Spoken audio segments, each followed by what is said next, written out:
ketika sertifikasi tersendat bahkan terhutang. Ini memang penyebabnya apa, Pak? Karena ada mereka menduga-duga yang hal-hal yang salah, mungkin dipositifkan uangnya seperti itu. Apakah memang kondisi keuangan negara yang tidak memungkinkan untuk membayar?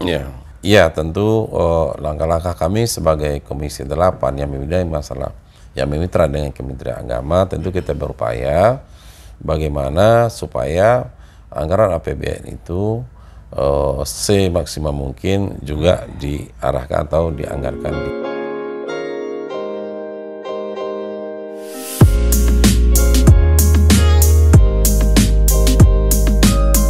Assalamualaikum warahmatullahi taala wabarakatuh. Waalaikumsalam. Sahabat Jawa Pos Radar Madura, alhamdulillah pada kesempatan kali ini saya berada di fraksi Demokrat DPR RI, dan kebetulan pada saat ini saya ditemani langsung dan bertemu langsung dengan Bapak Ahmad. Assalamualaikum Bapak Ahmad. Waalaikumsalam. Gimana kabarnya Bapak Ahmad? Insya Allah kondisi sehat walafiat. Baik, teman-teman, kita pada saat ini akan membicarakan khusus terkait madrasah, di mana anggaran untuk madrasah itu masih belum maksimal ya. Informasinya hanya sekitar 37 triliun dan dibandingkan oleh anggaran Kementerian Pendidikan dan Riset itu sebesar 600 triliun. Ini sangat tidak adil sekali. Ini Bapak Ahmad memandangnya seperti apa dan bagaimana kira-kira perjuangan untuk guru-guru madrasah, Bapak? Baik, pendidikan agama itu termasuk pendidikan nasional ya, dalam sistem pendidikan. Nah, khusus penganggaran di sini, berdasarkan data yang ada, itu pendidikan agama ini dari APBN itu hanya 1,02%, 1,20%. Sedangkan selebihnya 98,08% itu sampai saat ini tanggung oleh masyarakat atau rakyat melalui yayasan-yayasan pendidikan madrasah itu sendiri ya. Ya, pendidikan termasuk pondok pesantren sana, termasuk perguruan tinggi Islam ya. Nah, ini dibandingkan dengan pendidikan umum itu 98,02%. Nah, ini terjadi ketimpangan di dalam dalam anggaran APBN. Nah, ini tentu ke depan ini kita berupaya bagaimana ada keseimbangan, bagaimana ada keadilan, bagaimana kesetaraan untuk mendapatkan anggaran dari APBN itu untuk pendidikan keagamaan kita. Mungkin langkah-langkah yang sudah dilakukan untuk bagaimana anggaran itu bisa adil ke depan seperti apa, Bapak? Iya, tentu langkah-langkah kami sebagai Komisi 8 yang membidangi masalah yang memitra dengan Kementerian Agama, tentu kita berupaya bagaimana supaya anggaran APBN itu semaksimal mungkin juga diarahkan atau dianggarkan di APBN. Antara lain, tentu kita harapkan yang jadi persoalan sekarang adalah masalah sumber daya manusia, SDM, ya kan? Baik SDM dari guru-gurunya, ya kan, madrasah itu. Nah, kita harapkan nanti ke depan ini dengan adanya program P3K oleh pemerintah, maka guru-guru madrasah di pondok-pondok itu kita harapkan nanti untuk dapat ditampung, dianggarkan, dimasukkan ke dalam P3K. Itu yang pertama. Sementara saat ini kan P3K hanya untuk guru di bawah naungan Dinas Pendidikan seperti itu ya? Iya, jadi program yang dilakukan pemerintah sekarang ini adalah sekolah-sekolah yang guru swastanya di situ ada, itu yang dimasukkan program P3K. Artinya di sekolah-sekolah negeri, di perguruan tinggi negeri, seperti dosen yang masih belum diangkat sebagai ASN, nah itu yang diprogram ke pemerintah itu untuk di program P3K-nya, ya kan? Tapi di lembaga-lembaga swasta itu tidak di P3K kan? Nah, betul. Kan itu. Itu yang menjadi harapan. Ini yang kita harapan kita, supaya di lembaga-lembaga swasta itu juga program P3K ini dimasukkan juga untuk guru-guru atau ustaz-ustazah yang ada di sana. Kenapa? Mereka profesinya mendidik sama dengan yang ada di negeri, profesi mendidik, ya kan. Jadi ini harapan kita pertama dari sisi tenaga kependidikan, supaya di sekolah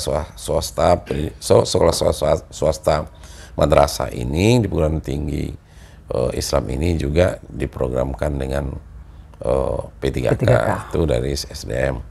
Yang kedua masalah sarana prasarana, tentu kita harapkan juga untuk sebanyak-banyaknya dibangun sarana prasarana pendidikan keagamaan ini, ya kan?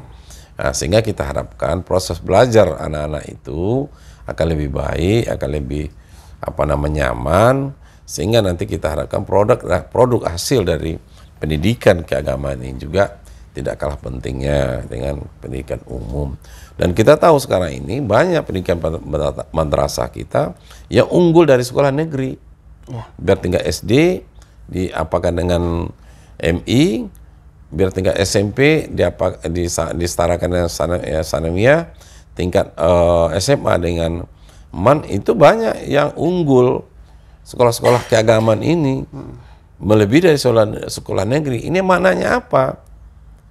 Bahwa walaupun kondisi mereka sangat sederhana, tapi juga bisa mengimbangi bahkan mengungguli dari sekolah negeri. Nah, ini juga kita harapkan sarana prasarana mereka itu, ya sapras mereka itu juga diharapkan nanti bisa diperbanyak oleh anggaran APBN kita. Betul, karena realitasnya memang Bapak Ahmad di Jawa Timur ya, seperti yang saya sudah kunjungi gitu, banyak masih kondisi fisik dari lembaga madrasah itu yang sangat memprihatinkan. Bahkan ada siswa itu yang sekolah hanya di yang fasilitasnya terbuat dari bambu seperti itu.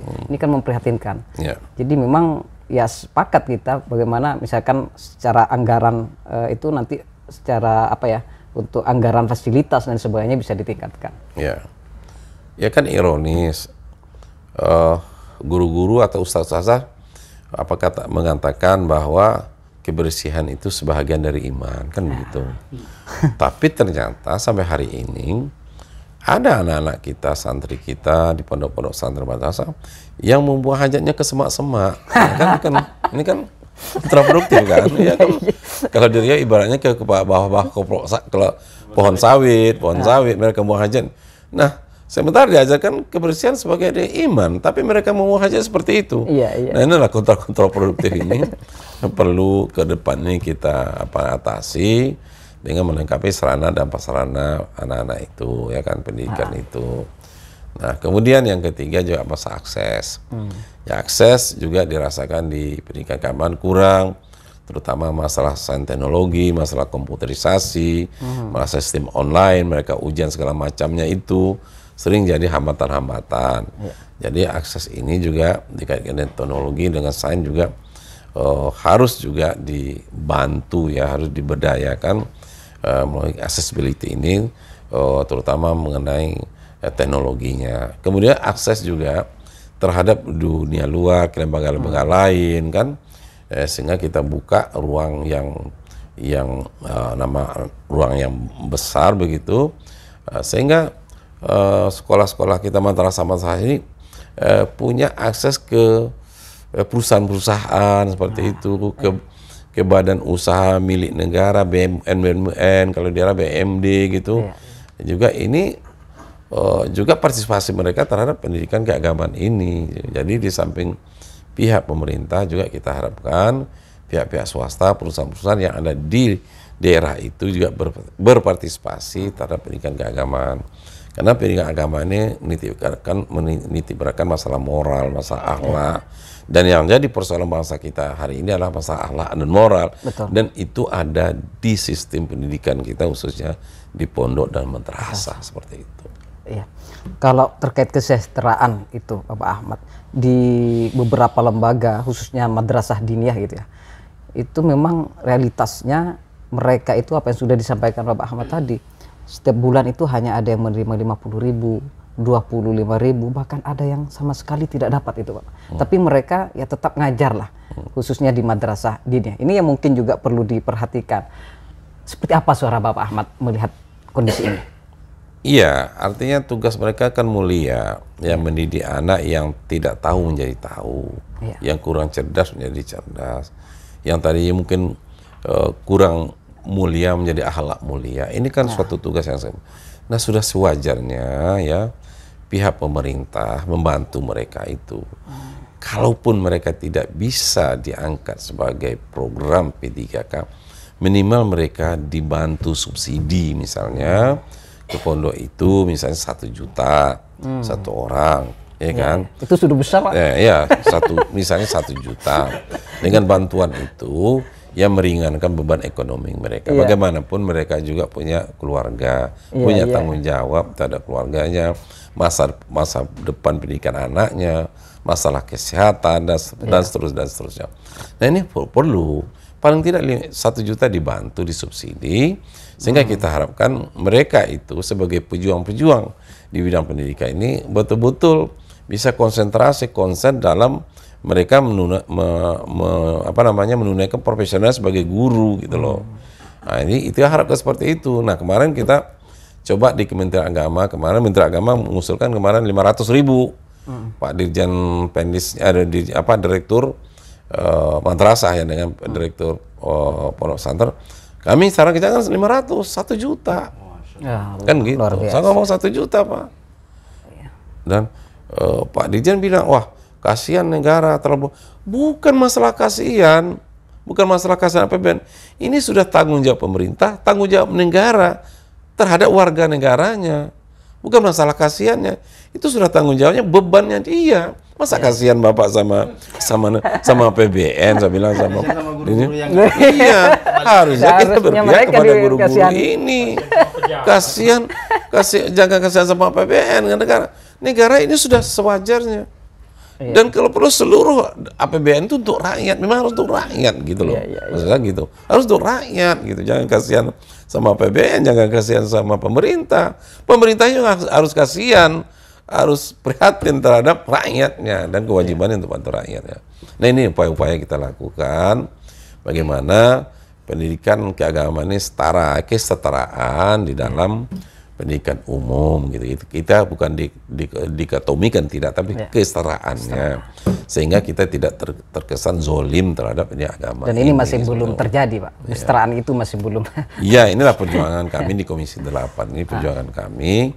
Memang mitra kami adalah Menteri Agama. Dan ini kami sebagai wakil rakyat tentu berhak, ya punya kewajiban untuk memperjuangkan untuk kepentingan sejahtera rakyat, khususnya para pendidikan di lingkungan pendidikan agama ini, kan itu tugas kami, seperti termasuk itu. Juga in-passing yang sampai saat ini masih belum ada. In-passing juga, sertifikasi juga banyak yang belum terbayarkan. Memang bicara masalah pendidikan ini masalah kompleks lah ya, dari berbagai hal. Makanya kita minta ada 3 komponen di dalam pendidikan agama dan pendidikan umumnya. Pertama di situ ada lembaga pendidikan sendiri, kedua ada masyarakat, ketiga ada pemerintah. Nah ini ketiga ini sinergi kan, sehingga kita harapkan tahap persoalan pendidikan keagamaan ini bisa kita atasi. Pengetahuan Bapak Ahmad ini karena memang menjadi keluhan guru-guru madrasah itu ya, ketika sertifikasi tersendat bahkan terhutang. Ini memang penyebabnya apa, Pak? Karena ada mereka menduga-duga yang hal-hal yang salah, mungkin dipositifkan uangnya seperti itu. Apakah memang kondisi keuangan negara yang tidak memungkinkan untuk membayar? Ya. Jadi memang masalah sertifikasi ini juga ada persoalan yang mungkin masalah teknis ya, administrasi, juga masalah keuangan juga gitu kan, masalah keuangan juga. Nah, kita harapkan kepada pemerintah menskedulkan kembali hal-hal yang tidak penting, hal-hal yang tidak mendesak. Lebih baik prioritaskan untuk pendidikan nasional ini, untuk pendidikan agama ini gitu kan. Termasuk kemarin menaikkan BBM kita tidak setuju. Kenapa? Karena naik BBM ini akibatnya, risikonya terlalu luas gitu ya. Nah, kita harapkan kepada pemerintah proyek-proyek yang mercusuar, proyek yang belum mendesak ditunda atau di rescheduling kembali, diskedulkan kembali ulang seperti IKN misalnya yang triliun itu ya kan, kemudian jalan-jalan tol, jalan apa semacam itu, ya mungkin saat ini belum mendesak. Nah, lebih baik kita kurangi beban rakyat ini, sehingga kita harapkan kesejahteraan rakyat itu nomor 1, keselamatan itu nomor 1, rakyat kita itu yang kita harapkan. Jadi seperti IKN itu ditunda saja gitu, walaupun memang sudah menjadi program nasional, kan tapi hal-hal itu untuk menunda satu kegiatan bukanlah hal-hal yang tabu, hal-hal yang memalukan, tidak, kan tidak. Justru kalau ditunda itu demi untuk meringankan beban masyarakat itu justru lebih mulia gitu, ya. Seperti itu. Kalau terkait dana abadi pesantren seperti apa progresnya? Karena kan sudah beberapa tahun ini masyarakat di bawah justru bertanya-tanya gitu terkait produk. Nah itulah ya, mungkin dalam waktu ke depan ini kita harapkan nanti anggota DPR RI ya bersama Kementerian Agama turun ke pondok-pondok pesantren mensosialisasi menjelaskan ini seperti apa sebenarnya dana abadi itu. Sebetul dana abadi itu dana yang ada pada pemerintah zaman Orde Baru dulu ya. Yaitu dikelola kan hasil nilai manfaat itu itulah yang dihibahkan atau dibantu ke pondok-pondok pesantren itu gitu. Nah, jadi ini perlu diselesaikan oleh masyarakat sehingga khususnya kepada pondok pesantren sehingga kita tahu bahwa dana abadi ini nanti mungkin tafsiran-tafsiran dari pondok pesantren mungkin diserahkan sekian triliun untuk saya. Sekarang ini perlu jelaskan bukan seperti itu, tapi ada dana abadi yang dikelola. Nah hasil nilai manfaat itu itulah yang didistribusikan kepada pondok-pondok pesantren untuk membantu mereka. Sistemnya seperti apa nanti? Nah itu yang perlu kita jelaskan nanti, itu yang perlu kita sama Kementerian Agama nanti sehingga tidak ada multitafsir terhadap dana dana abadi itu karena itu sudah dicantum pada Undang-Undang 1819 kan.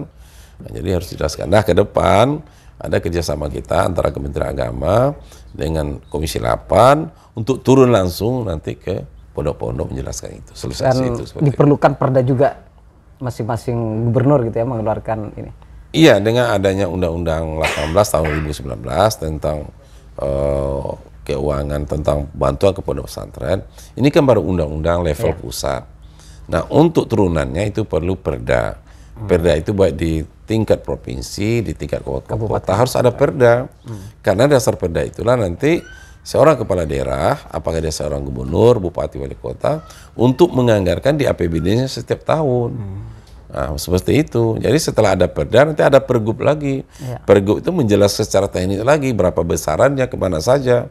Nah, jadi harus ada perda dan pergub. Nah saya mengajak mengimbau semua kepada sahabat-sahabat teman-teman yang kepala daerah, apakah sebagai gubernur, bupati, wali kota yang belum membuat perda itu segeralah buat perdanya sebagai turunan dari Undang-Undang 1819. Dengan perda itulah kita nanti tidak kena persoalan hukum di kemudian hari. Itu kita harapkan ya bagi pemerintah provinsi, kabupaten, kota yang belum membuat perda itu kita ajak, kita imbau untuk segera membuat perda itu.